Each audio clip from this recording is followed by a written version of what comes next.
भारत से एक हिंदू बुजुर्ग अपना बचपन वाला घर देखने पाकिस्तान पहुंच गए।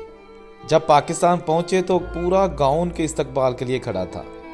उनके कज़न जो कि अब मुसलमान हो चुके हैं, पाकिस्तान में रहते हैं, अपने भारतीय कज़न भाइयों को देखकर एक बार फिर मुस्कुराने लगे। 1947 को एक भाई इंडिया चला गया, दूसरा पाकिस्तान रह गया।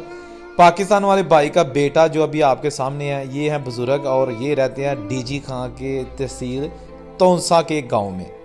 और उनसे मिलने आए हैं नई दिल्ली के डीएन चावला साहब, जो कि वहां के एक कॉलेज के वाइस प्रिंसिपल होकर रिटायर्ड हुए हैं।